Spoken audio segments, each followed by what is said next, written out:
It's good to see all of you this morning. I hope I remember this sermon. I was going to preach this about 4 weeks ago, and then the snow issues came, and then we had a singing, and then I had a 2-part sermon I wanted to do, and then we dealt with the eldership questions that we did, and so hopefully I finally get a chance to come back to this material that I wanted to share with you a while ago, and hopefully it'll make as much sense to me now as it did then. Sometimes, anyway, it doesn't always work that way with me, I'll be honest with you. But I want you to think a little bit about how important it is when we talk about walking in faith to actually do that. To not let it just be words or things we say or thoughts that we share or things that seem right but to literally walk in faith. When you don't know whether you need 7 portions or 8 portions, when you don't know where that next step is going to lead you, you don't know which way the wind is going to blow, you don't know which way the tree is going to fall, you and I don't know what's coming next. And so it's essential for us, if we're going to sustain our relationship to the Father, to walk in faith even when we may not have the clarity that we would like to have, and when we don't know all the details that we would like to know about the circumstances that we find ourselves in. And I'd just like for a few minutes this morning to go through this text with you. It's a favorite text of mine, to be honest with you. You've got a couple of different lessons I preach out of this narrative. But I want you to appreciate with me for a few moments how it is that the Ecclesiastes writer encourages us to stay steadfast and confident in God, even when at times we don't always know, right? The results in life aren't always known. If you could always know the results, that would make things pretty easy, wouldn't it? It'd be pretty easy to go through life if you always knew exactly what the outcomes were going to be, and that every result that you hoped for, purposed, and wanted came to fruition. But it doesn't always work that way. Mark your Bibles there in Ecclesiastes 11. I'll back and forth from that throughout the text. Maybe I should have sold you that before we went to 1 Corinthians 15. But anyway, look with me, 1 Corinthians chapter 15 and verse 58. Notice he said, Therefore, my beloved brethren, be steadfast, immovable, always abounding in the work of the Lord, knowing that your labor is not in vain in the Lord. It's interesting. The Bible wants us to appreciate this simple principle, and that is that you and I may not know what the results are going to be, but we do know it will not be in vain. Whatever we do in acts of service to the Lord may not result in the exact thing that we thought it would, but our labors are never empty when they are done intended for the Lord. You and I don't always know what exactly is going to come from the purposes that we're fulfilling. We don't always know what the outcome will be of the help that we present to others, the encouragement we provide, the seeds that we plant as it relates to the testimony of God's Word. And yet we still have to walk in faith even when we don't know. I think sometimes we step away from our relationship with God. We're not as steadfast and as unmovable as we should be. And the reasoning is that we don't think the results are going to be there. We don't believe, we're not convinced, we're not sold on the idea that the result that we're intending or hoping for is actually going to come to fruition. And so we decide, it's just not worth the effort. And yet he wants us to remember, Paul does, that your labor in the Lord is not in vain. It never returns empty. It may not result in exactly what you thought it should or wanted, but it never returns vain. Notice he also, back in Ecclesiastes chapter 11, he said, Cast your bread upon the waters, for you will find it after many days. Give a serving to 7 and also to 8, for you do not know what evil will be on the earth. Sometimes we have to have the courage to walk in faith, to broaden the scope of our service. To maybe at times get beyond what's comfortable. To get beyond what seemingly is fitting for me or what's comfortable for me. It reminds me a little bit of what Luke wrote or recorded for us in Luke chapter 14. In Luke chapter 14, verse 13,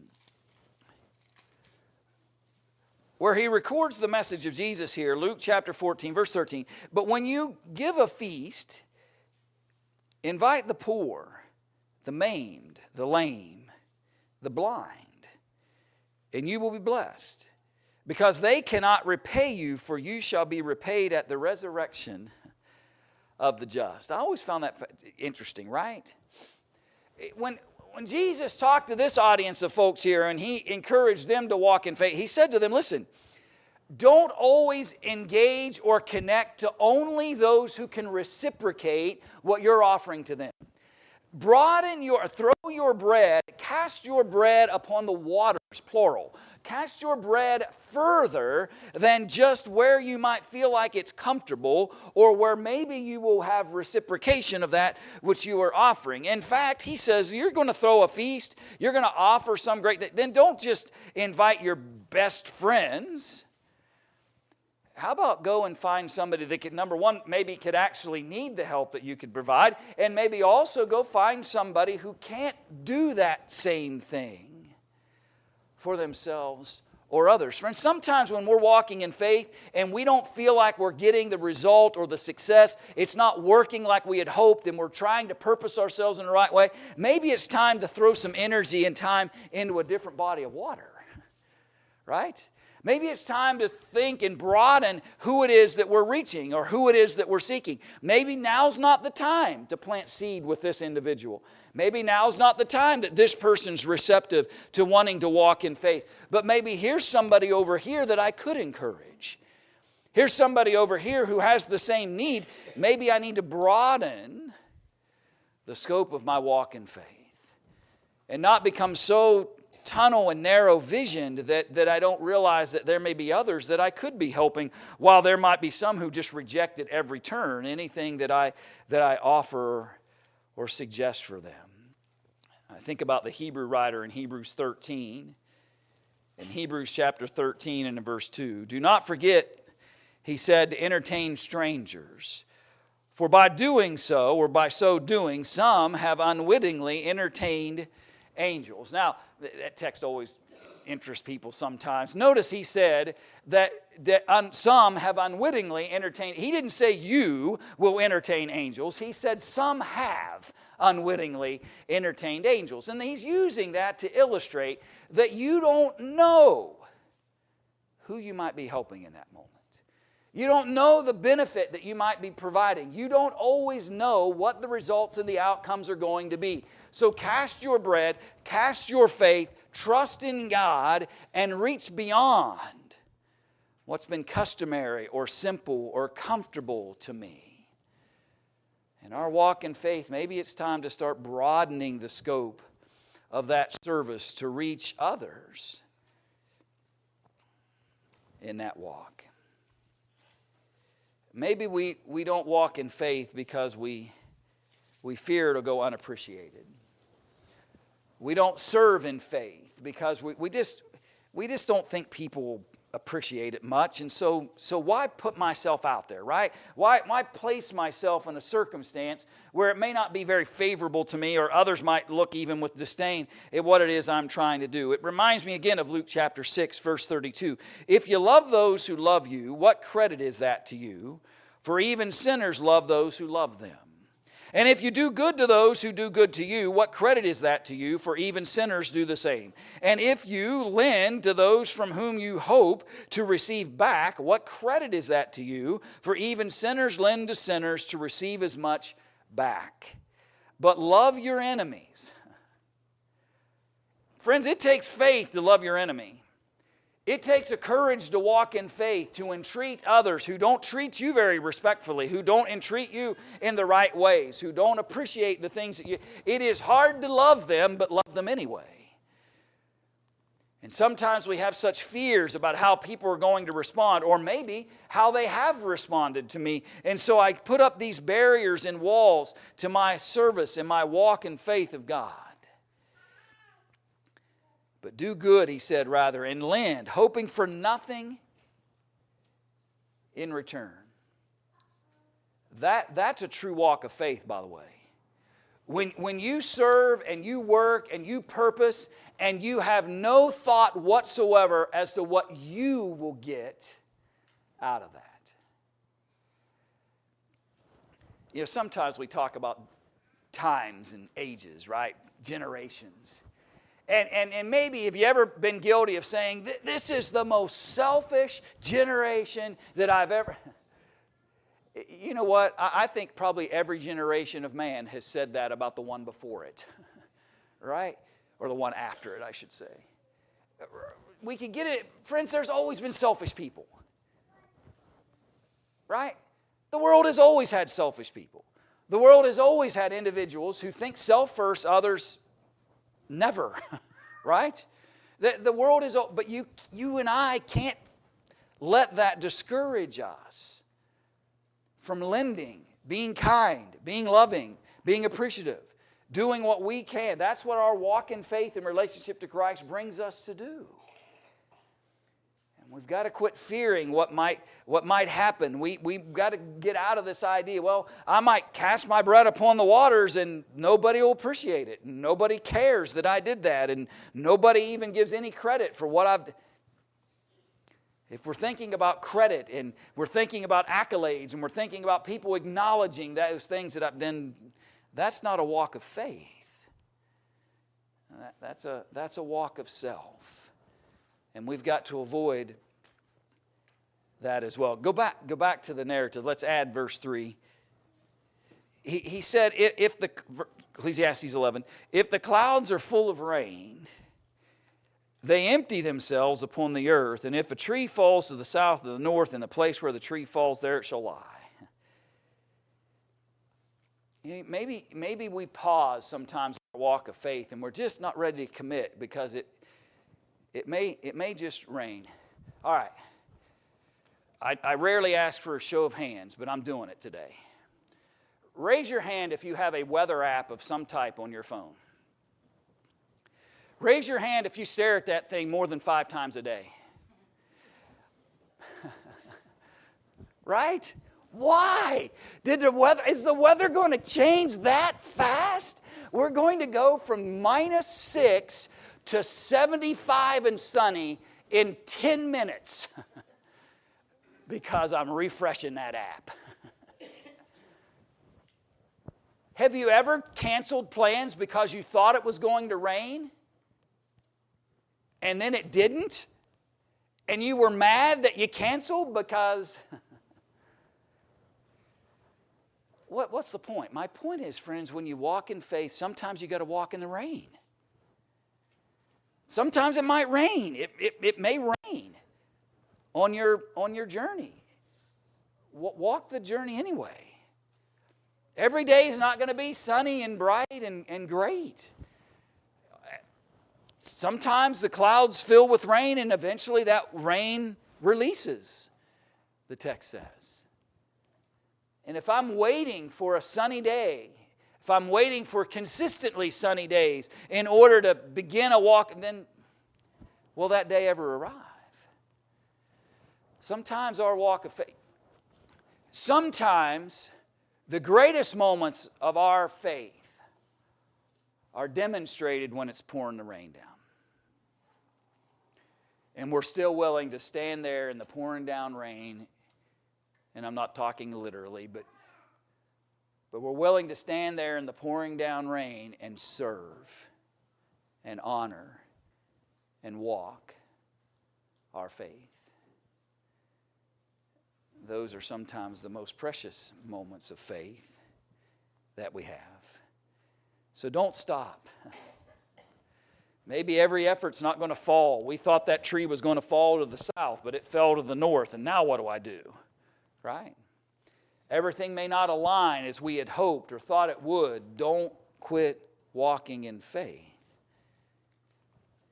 because of it. And let me suggest this to you out of the text. Back to Ecclesiastes chapter 11, verse 4. He who observes the wind will not sow, and he who regards the clouds will not reap. If every day is too windy to sow, you'll never sow. if every day potentially might bring rain on the harvest, I'll never harvest. That's the point he's making.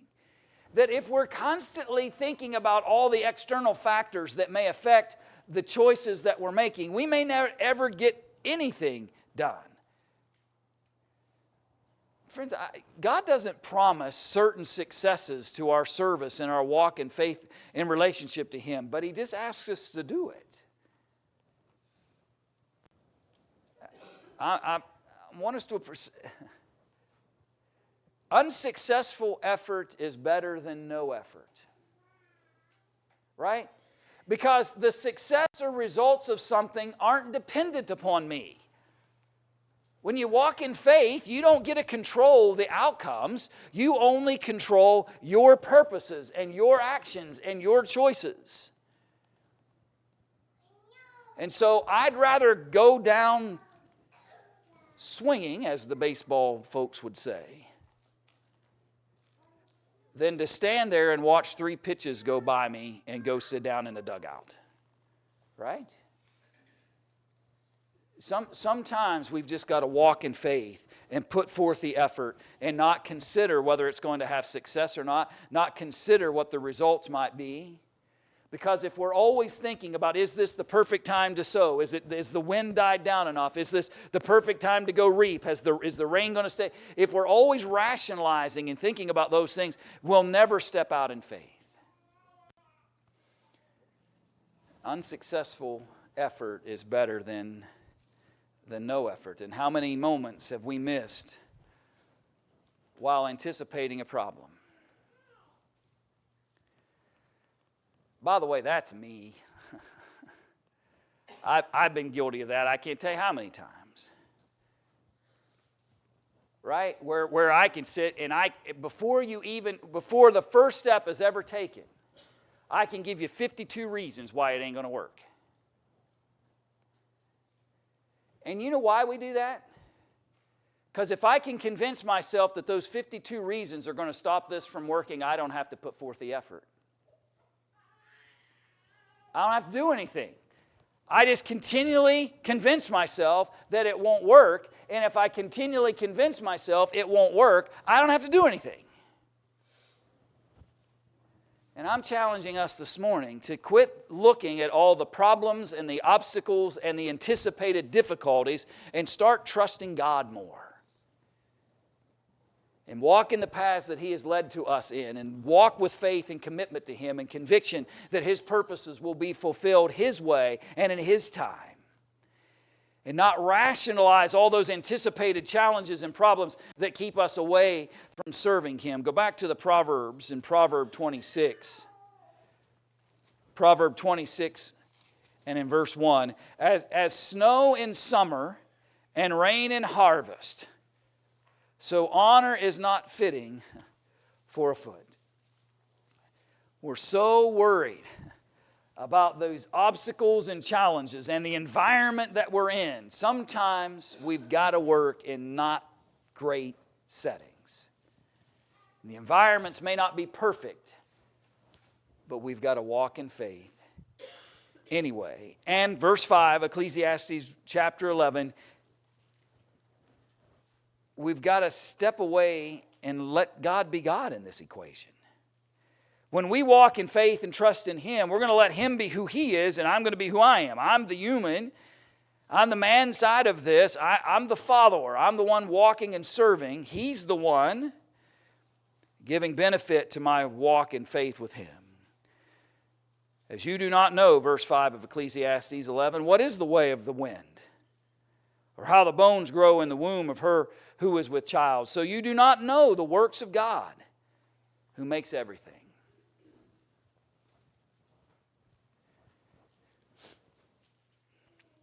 We spend sometimes too much time trying to figure out God instead of just following God.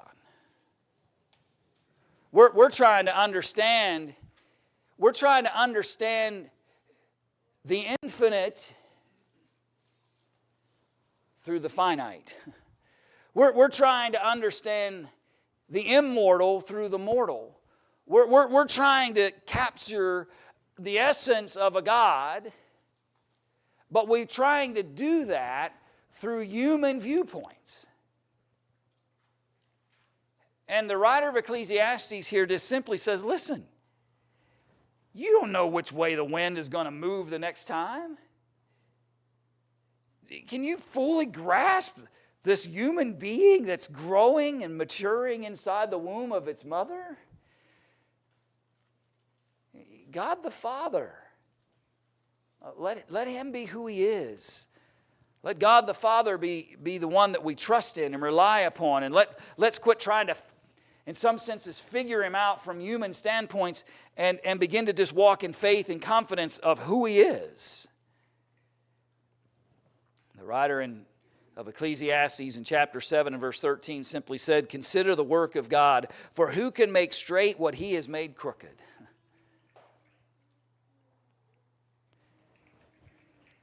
Have you ever arm wrestled somebody? And you're ready, right? You put your arm down, your elbow down, and you think you got it, and the guy across the table snaps your arm off in about 2 seconds, right? My son-in-law to be here, I've never challenged him to arm wrestling. Trust me, right? I'd lose, and Rachel could probably beat me actually. So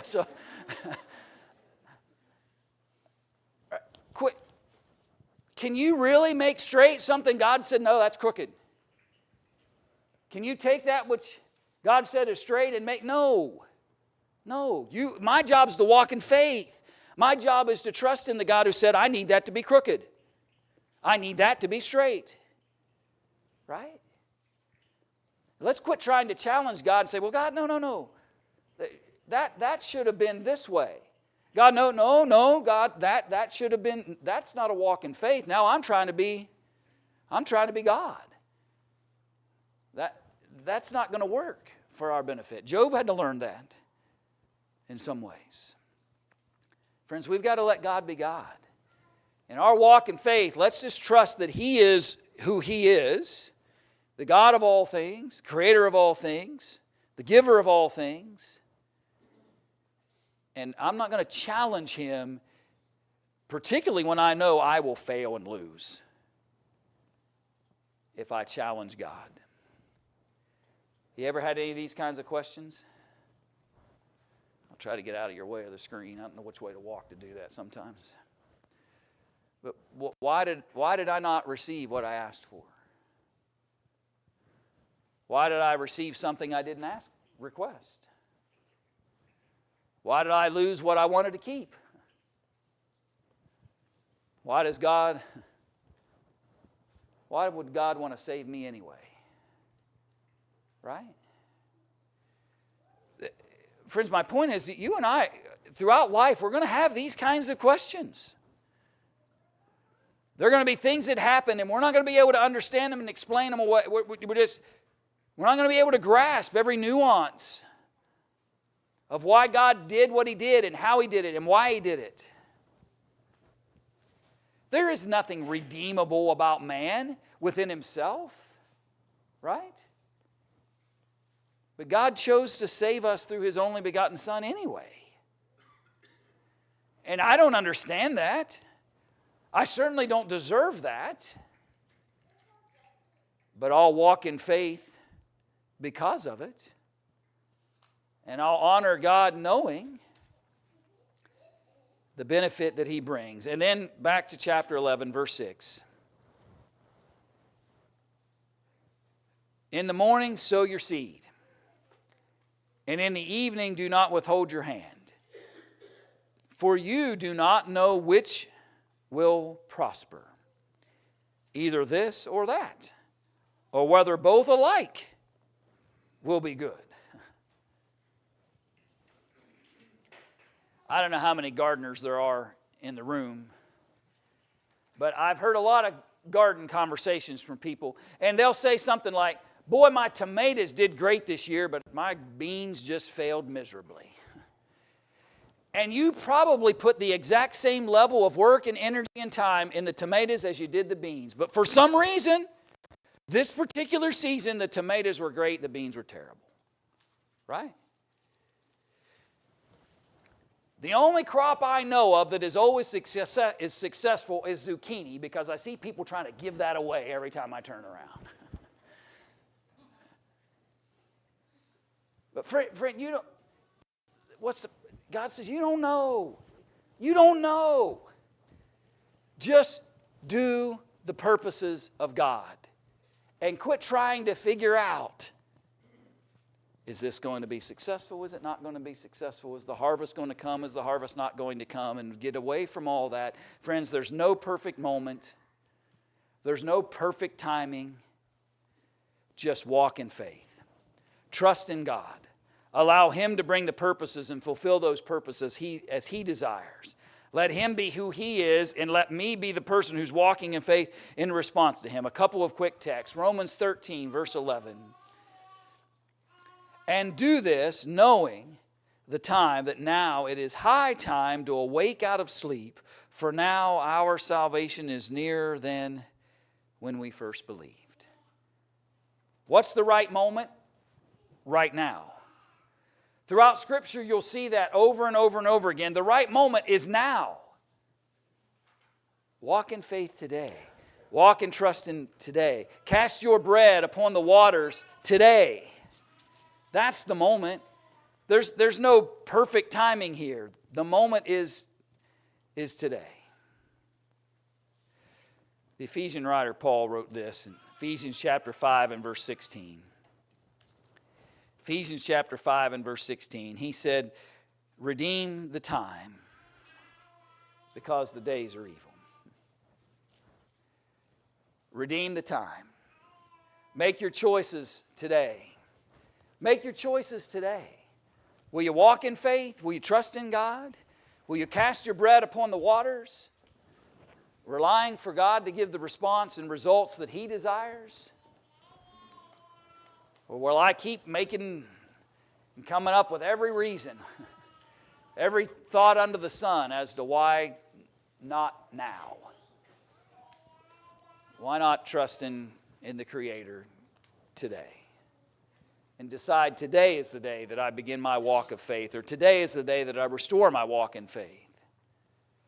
What's keeping me? What's keeping me? Have I tried to rationalize my obligations away? Have I tried to create all these false scenarios that's stopping, creating barriers for me to honor God? Will you choose to walk in faith today? Cast your bread upon the water and let God bring the results that He desires.